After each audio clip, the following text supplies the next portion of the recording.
Assalamualaikum warahmatullahi wabarakatuh.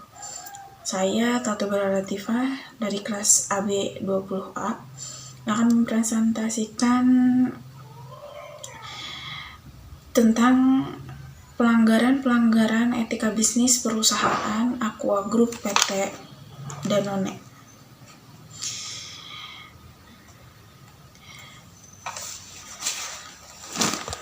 Aqua Group atau Aqua Golden Mississippi yang bernaung di bawah PT Tita Investama didirikan pada 23 Februari 1973 oleh Tirto Utomo atau Kwa Sien Biao 1930 sampai 1994. Orang Indonesia yang mulai mengubah salah satu kebiasaannya secara mendasar dengan membiasakan diri mengkonsumsi AMDK dengan membeli air, sedangkan Danone merupakan sebuah korporasi multinasional asal Prancis yang berambisi untuk memimpin pasar global lewat 3 bisnis inti, yaitu dairy product, AMDK, dan biskuit. 4 September 1998, Aqua secara resmi mengumumkan penyatuan kedua perusahaan tersebut dan bertepatan dengan pergantian milenium pada tahun 2000.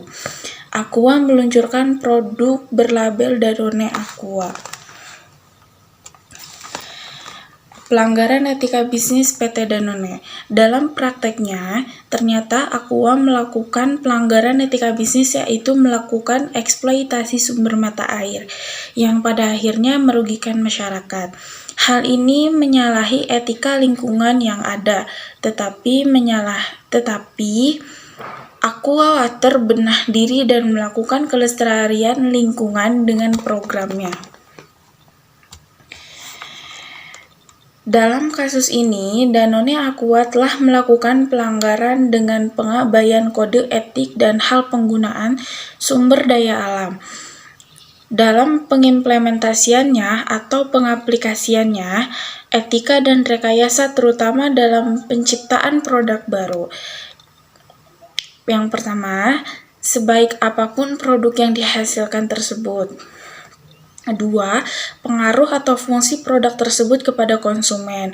Yang ketiga, perubahan-perubahan yang akan ditimbulkan kepada konsumen. Yang keempat, sebaik apa kegunaan produk tersebut dan berbagai kondisi yang dihadapi. Yang kelima, produk tersebut aman atau tidak dibagi konsumen. Selanjutnya, dapat buruk dari produk jika mengabaikan peringatan-peringatan yang ada. Produk yang dihasilkan oleh AMDK Aqua sebagian telah memenuhi dari ketentuan yang ada di atas, yaitu salah satunya mampu menghasilkan air bersih untuk keperluan air minum untuk banyak orang. Selain itu juga menjamin tingkat keamanan sebuah produk. Tetapi yang menjadi masalah yaitu datang dari manakah air bersih yang dijual oleh Aqua sehingga manusia perlu membayar hanya untuk mendapatkan air bersih.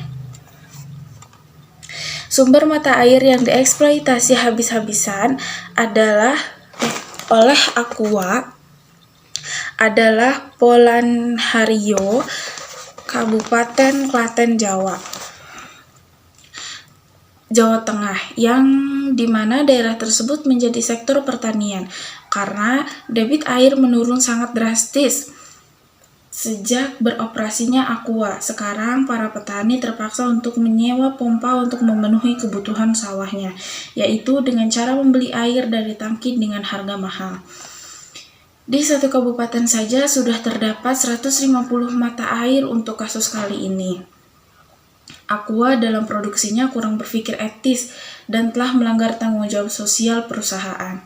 Dari kasus ini, Aqua tidak berpikir secara etis dalam hal deontologis. Eksploitasi sumber daya alam yang mengabaikan lingkungan akan mengancam keberlanjutan dan ketersediaan sumber daya alam itu dalam pasal 33 ayat 3 Undang-Undang Dasar 1945 menggariskan bahwa bumi dan air dan kekayaan yang terkandung di dalamnya dikuasai oleh negara dan dipergunakan untuk sebesar-besarnya kemakmuran rakyat. Beberapa kebijakan yang mendukung praktek atau sesat ini diantaranya melalui pemberlakuan skema perundang-undangan nasional seperti Undang-Undang Nomor 5 Tahun 1960 tentang pokok-pokok agraria, Undang-Undang Nomor 20 Tahun 1861 tentang pencabutan hak atas tanah, Undang-Undang Nomor 5 Tahun 1967 tentang pokok-pokok kehutanan dan penggantiannya, Undang-Undang 41 Perpu Nomor 1 Tahun 2004 tentang perubahan, Undang-Undang Nomor 41 Tahun 1999, dan Undang-Undang Nomor 11 Tahun 1967 tentang pokok-pokok pertambangan didukung oleh Undang-Undang Nomor 19 Tahun 1967 tentang penanaman modal asing, kemudian pada tanggal 3 Juli 1968, dan dikeluarkan Undang-Undang Nomor 6 Tahun 1968 tentang penanaman modal dalam negeri.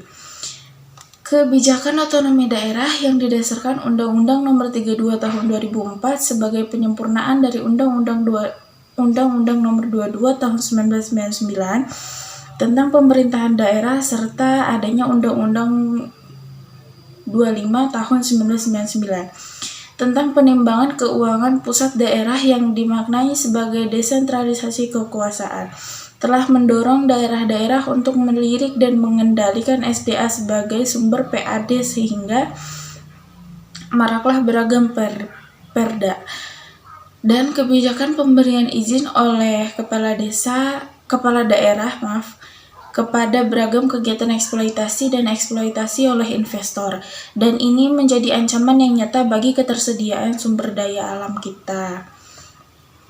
Oleh karena itu, agar pemanfaatannya dapat berkesinambungan, maka tindakan eksploitasi sumber daya alam harus disertai dengan tindakan perlindungan.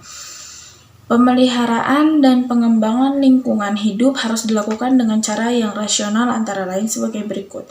Yang pertama, memanfaatkan sumber daya alam yang dapat diperbarui dengan hati-hati dan efisien, misalnya air, tanah, dan udara.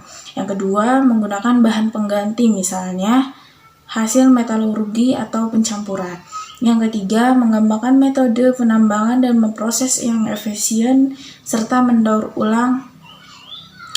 Yang keempat, melaksanakan etika lingkungan berdasarkan falsafah hidup secara damai dan alam. Selanjutnya, kesimpulan.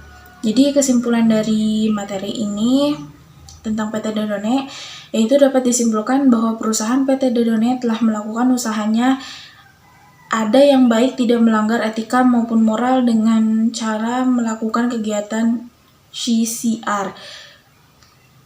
Dan ada yang melakukan pelanggaran etika yang berbisnis yaitu terkait eksploitasi sumber mata air yang ada di Polan Harjo, Kabupaten Klaten, Jawa Tengah tersebut yang telah melanggar kode etik dan prinsip tanggung jawab sosial perusahaan, khususnya pada pengelolaan sumber daya alam yang dipergunakan oleh Danone Aqua. Terima kasih.